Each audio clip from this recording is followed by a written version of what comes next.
नमस्कार, hi everyone, welcome back to my channel solo trails. Well guys, हमने last time जब हम visa की बारे में बात कर रहे थे, साउथ कोरिया वीजा के बारे में, तो हमने बात की थी कि क्या क्या वीजा रिजेक्शन रीजंस हैं कि साउथ कोरिया का वीजा क्यों रिजेक्ट होता है। और आज हम बात करने वाले हैं कि क्या क्या डॉक्यूमेंट्स चाहिए होते हैं साउथ कोरिया वीजा के लिए, क्या क्या डॉक्यूमेंट्स आपको अपनी फाइल में अटैच करने पड़ते हैं कि ताकि आपका वीजा रिजेक्ट ना हो, और क्या क्या डॉक्यूमेंट्स हमें इम्पोर्टेंट है, मैंडेटरी है, और क्या क्या डॉक्यूमेंट्स इम्पोर्टेंट नहीं है। तो आज इस बारे में हम बात करेंगे। सो बने रहिए गाइज मेरे साथ इस वीडियो के एंड तक। और आपने अगर अभी भी मेरा चैनल सब्सक्राइब नहीं किया है, then what are you waiting for, subscribe my channel now.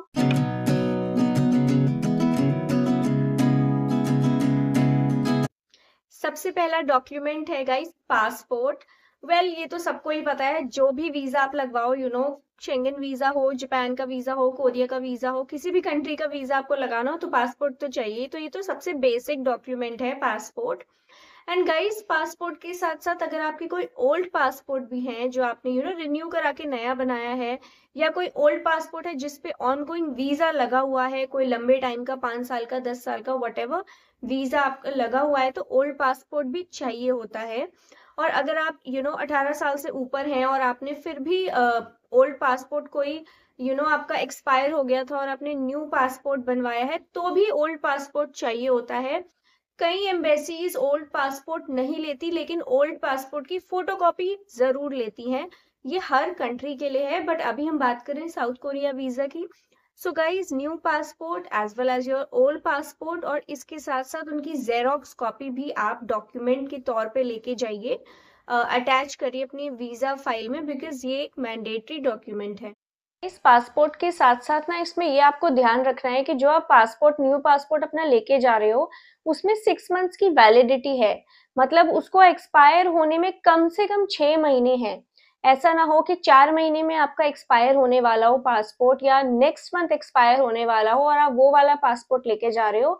अगर आप ऐसे करोगे, अगर आप मतलब वैलिडिटी के उस पे लेके जाओगे पासपोर्ट, तो आपका मतलब फाइल ही सबमिट नहीं होगी, आपकी वीजा की फाइल सबमिट नहीं होगी। रिजेक्शन और एक्सेप्टेंस तो बहुत दूर की बात है। सो मेक श्योर कि मिनिमम 6 मंथ्स की वैलिडिटी हो, और वैलिडिटी के साथ साथ पेजेस भी खाली हो। सो कम से कम गाइज 4 to 6 पेजेस खाली होने चाहिए वीजा स्टैम्प के लिए। अगर आपका पासपोर्ट फुल भरा हुआ है, कोई पेजेस नहीं है, तो आपको एक न्यू कॉपी पासपोर्ट की अप्लाई करनी पड़ती है। आपको पेजेस खाली रखने पड़ते हैं वीजा स्टिकर वगैरह के लिए। तो मेक श्योर कि ये सारी चीजें हों आपके पासपोर्ट में। दूसरा डॉक्यूमेंट है गाइज पासपोर्ट साइज फोटो, जो वीजा के लिए यूज होती है। इतनी सी आपको पूरी डायमेंशन उनकी वेबसाइट पे मिल जाएगी, वीएफएस की वेबसाइट पे मिल जाएगी। उस पे स्पेसिफिकेशन होती है। Also you need to make sure कि जो पीछे का बैकग्राउंड होता है वो क्लियर हो, कलर्ड बैकग्राउंड ना हो, लाइट कलर हो, और फोटो भी रिसेंट होनी चाहिए। मतलब विद इन 6 मंथ्स में आपने खिंचवाई हो, ऐसा ना हो बहुत पुरानी हो। मान लीजिए आप फॉर एग्जाम्पल मिड एज के हैं और आपकी जो फोटो खिंची हुई है वो कॉलेज के टाइम की हो, तो ऐसा नहीं होना चाहिए। आप रिसेंटली फोटो खिंचवाइए और वही आप सबमिट करिए। मिनिमम 2 फोटोज लगती हैं, but it's better that you take at least 4 photos for your visa, क्योंकि कई बार क्या होता है 2 से ज्यादा फोटो लग जाती है। तो photo is also very important document, make sure it's as per your specification. तीसरा और सबसे इम्पोर्टेंट है गाइज, सबसे इम्पोर्टेंट क्या, सारे ही वैसे इम्पोर्टेंट हैं, मगर ये वाला भी काफ़ी इम्पोर्टेंट है। ये है वीज़ा एप्लीकेशन फॉर्म। जब आप ऑनलाइन अप्लाई करते हैं वीएफएस के थ्रू, तो एक वीज़ा एप्लीकेशन फॉर्म होता है जो आपको फिल करना होता है, साइन करना होता है, उसमें अपनी सारी डिटेल्स भरनी होती हैं। तो मेक श्योर कि वो भी आप पूरा कंप्लीट साइन लेकर जाएं, वो सबमिट करें। बहुत ही इंपॉर्टेंट है, उसके बिना आपकी जो वीजा फाइल है वो एक्सेप्ट ही नहीं करी जाएगी। मतलब वो एक्सेप्ट ही नहीं करेंगे, एम्बेसी में आगे प्रोसेस ही नहीं करेंगे, आपको वीएफएस के ऑफिस से वापस भेज दिया जाएगा।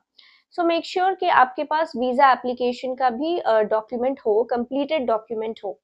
फोर्थ है गाइज ऑक्यूपेशन प्रूफ। वेल, अगर आप मेरी तरह सेल्फ एम्प्लॉयड हैं, आपका कोई खुद का बिजनेस है, तो आपको अपने बिजनेस के सारे लाइसेंस, सारे रजिस्ट्रेशन सर्टिफिकेट अटैच करने पड़ते हैं, यानी कि जीएसटी लाइसेंस या और भी XYZ लाइसेंस हैं तो वो अटैच करने पड़ते हैं।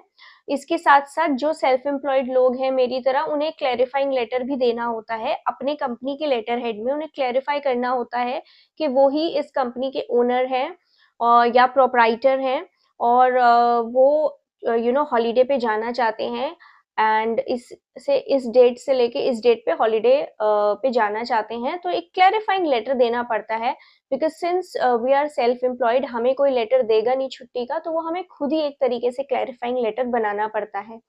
और अगर आपकी फर्म, आपकी कंपनी पार्टनरशिप में है, 2 या 3 पार्टनर्स हैं, तो आपको क्लैरिफाइंग लेटर में सब कुछ मेंशन करना पड़ता है। उसी तरीके से गाइस, अगर आप सेल्फ एम्प्लॉयड नहीं हैं और आप कहीं पे जॉब करते हैं, तो आपको अपने ऑफिस के सारे डॉक्यूमेंट्स लगाने पड़ते हैं, यानी कि आपको सैलरी स्लिप लगानी पड़ेगी, आपको अपने एचआर से एनओसी यानी कि नो ऑब्जेक्शन सर्टिफिकेट लेना पड़ेगा, और आपको अपने कंपनी का आईडी, जो आई कार्ड होता है, एम्प्लॉयज का जो आई कार्ड होता है, वो भी लगाना पड़ेगा, मतलब उनकी फोटोकॉपी लगानी पड़ेगी। तो ये आपको एज एन ऑक्यूपेशन प्रूफ लगाना पड़ता है। इससे क्या होता है कि एम्बेसी को एक श्योरिटी होती है कि आपकी होम कंट्री में कुछ काम है, आपका कुछ होम कंट्री में अपना बिजनेस है, अपना काम है। एक प्रूफ होता है कि आप साउथ कोरिया जाके वहां पे सेटल होने की कोशिश नहीं करेंगे, आप वापस आएंगे अपनी home country. So make sure कि आप एक ऑक्यूपेशन प्रूफ जरूर लगाएं। और गाइज इसके साथ साथ जैसे आप सैलरी स्लिप लगाएंगे, जो भी जॉब वाले सैलरी स्लिप लगाएंगे, उन्हें साउथ कोरिया वीजा के लिए मिनिमम 1 ईयर की लगानी पड़ेगी। So make sure that you have it. अगर आपके पास नहीं है, किसी कारण आपके पास सैलरी स्लिप नहीं है, आप कई बार छोटी कंपनीज होती हैं, कई कई कंपनी सैलरी स्लिप बहुत लेट देती हैं। सो मेक श्योर कि आपके पास सैलरी स्लिप हो, 1 ईयर की हो। और सैलरी स्लिप बहुत इंपॉर्टेंट डॉक्यूमेंट है आपके वीजा के लिए। सो मेक श्योर ये डॉक्यूमेंट आपके पास है, 1 ईयर का सैलरी स्लिप आपके पास होना चाहिए। इसके बाद नेक्स्ट डॉक्यूमेंट गाइज है आईटीआर, यानी कि इनकम टैक्स रिटर्न, और ये लास्ट 2 ईयर्स की होनी चाहिए। तो गाइज इनकम टैक्स रिटर्न हर वीजा के लिए चाहिए होती है, इसी तरीके से साउथ कोरिया वीजा के लिए भी चाहिए होती है।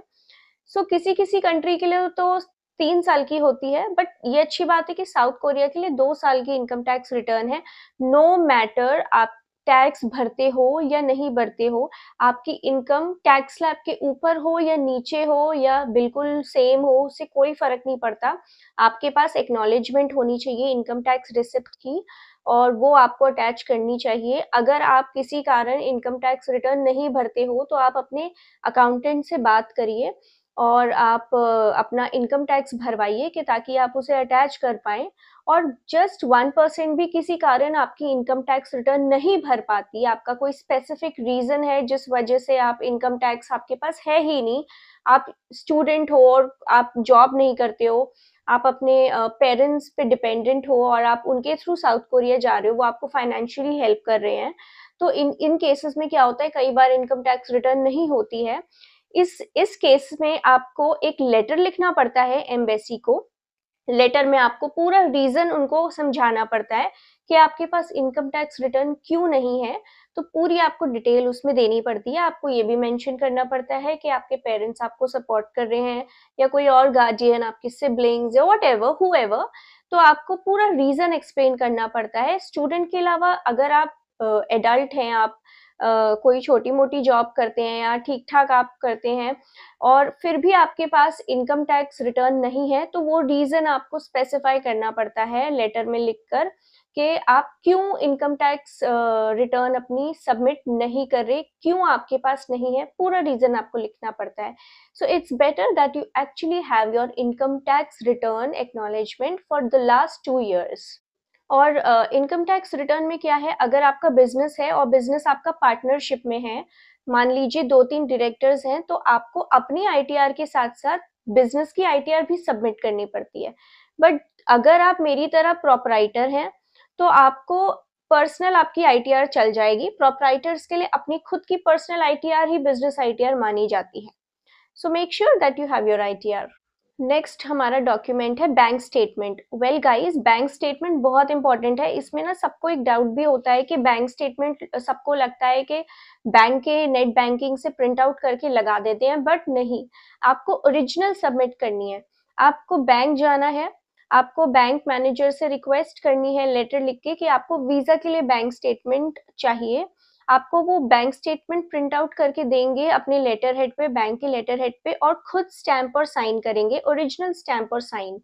वो ओरिजिनल आपको वीजा के लिए सबमिट करनी है, उसकी फोटोकॉपी नहीं। फोटोकॉपी आप करा के एक एक्स्ट्रा रख सकते हो अगर उन्होंने मांग ली तो, मगर आपको ओरिजिनल सबमिट करनी है गाइस।